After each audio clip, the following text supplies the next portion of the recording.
Hello there, this is Orange Tree Productions and today I have the Panasonic P-01D Android smartphone for your viewing pleasure.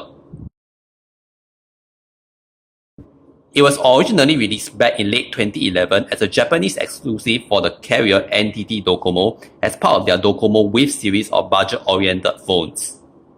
It has a 3.2-inch FWVGA screen with 262,000 colors, and it has a Snapdragon S2 SoC with a 1GHz single-core Scorpion and Adreno 205 GPU. It originally came with Android Gingerbread and it went no further other than that. It only has one single 5-megapixel camera with autofocus, a flash, and maximum video recording of WVGA resolution. On the front, we have the display itself, the earpiece, and the proximity sensors. It has no front-facing camera that I previously mentioned. Here is the menu key, the home key, and the back key. The NTT Docomo logo. On the left, we have the power button. And on the right, we have the volume buttons placed strangely at the very bottom position, typical for most smartphones. On the bottom, we have what I assume is the microphone hole. On the top, we have the 3.5mm headphone jack, as well as a micro USB port that is hidden by this flap. Let me show you. It also has a retractable antenna for you to watch Japanese digital television on the go. It only works in Japan as far as I know. And on the back, we can see its camera, the LED flash, and the infrared port. So from here, you can compare how the Panasonic P-01D compares to the biggest smartphone released in 2011, the Samsung Galaxy Note 1. And here it compares to other peers such as the HTC Wildfire S, as well as the Sony Ericsson Xperia Ray.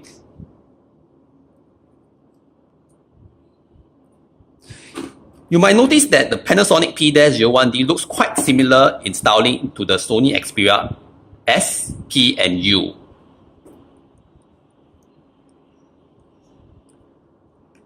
Besides this blue colored version that I have over here, the Panasonic P-01D also came in pink, white, and green as well.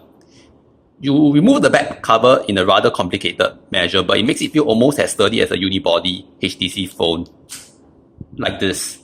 So the back cover is actually 3-dimensional in shape. And when we remove the back cover, we gain access to the Panasonic P25 battery rated at 12,000 mAh, 3.7 volts. We remove it and we get access to perhaps the strangest looking SIM card and SD card combi that I've ever seen. It's quite difficult to insert the SIM card and memory card, and you have to look carefully at the instructions for reference. By the way, this is going to be a mini SIM card, the regular size SIM card slot, not the later nano and micro SIM card slots that will become popular in the industry. As you can see right over here, this phone was made in China and it was made quite late in its life cycle in June 2012. So let's waste no time any further and turn this on. By the way, I must mention that this phone came with an unlocked bootloader, thus it made it very popular among Japanese phone geeks that choose to root and unlock this phone.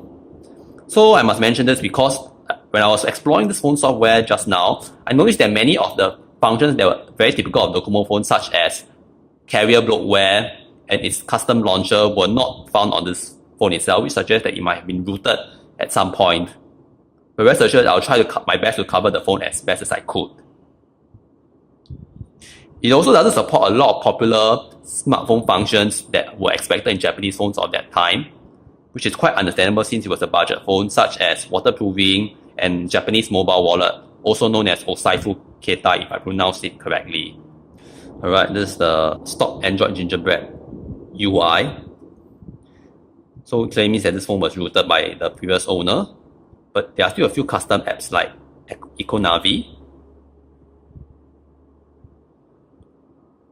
Phonebook Backup, which no longer works, SD Backup, I think it still works, and Task Viewer, which is basically the same thing as a task manager. Let's take a look at CPU-Z and take a look at what you get. Right.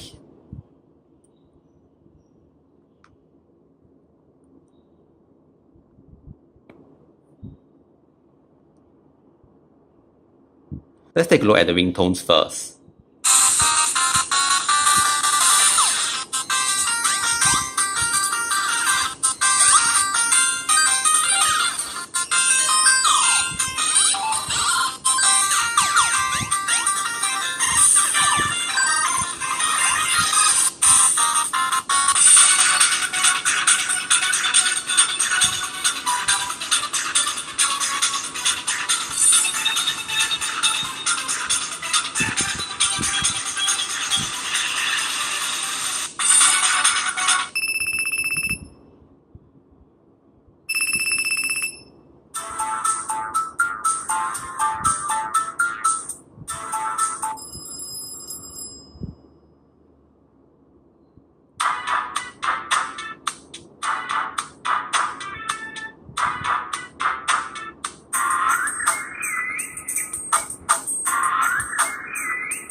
So let's take a look at the wallpapers next.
Okay, most of the phone is basically stock Android Gingerbread. So many of the applications will feel quite familiar if you have been using Android Gingerbread in the past. Like this 3D gallery for instance. And Google Play still apparently works on this phone, although it's no longer the latest version. Generally, I still found performance to be quite acceptable given the phone's age, which is quite impressive. Although I also halfway suspect it's because of rooting the phone. For instance, let's take a look at gsmarena.com's website.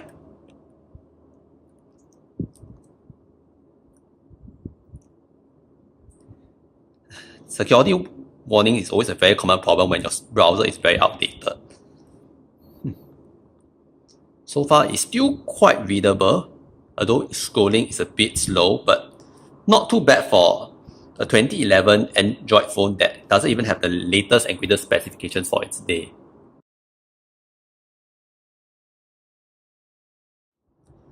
Next, let's take a look at the camera. It's quite slow to start and autofocus is also very slow as well. In fact, I can actually feel the autofocus system jerk a little when it starts autofocus. As I mentioned previously, it has a 5 megapixel camera and here are its various shooting modes.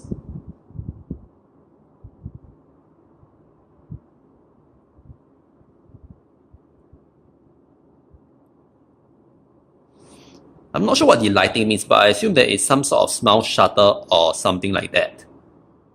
Video mode, next. You can only zoom in and out before you start taking the video, not during taking the video. Normal night mode for video. Resolutions, WVGA max, even though the Snapdragon SoC theoretically can support 720p video.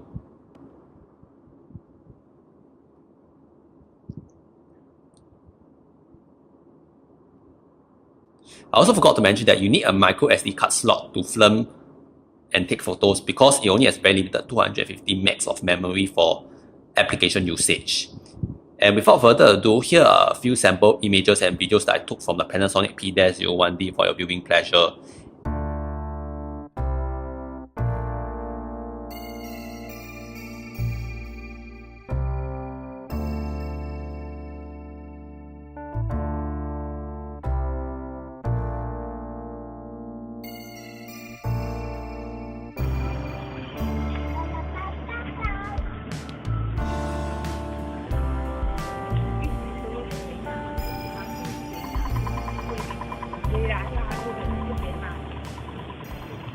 So that's it for the video on the Panasonic P-01D. In my opinion, I do like the design on this phone because it's quite stylish and you also can remove the back cover, which feels almost as sturdy as that of a unibody phone. So do remember to like, comment and subscribe on my videos if you enjoy them. Do hit the bell icon if you want to stay alert to all my latest videos as soon as they are published. Thank you, and I'll see you soon on the next video. Cheers!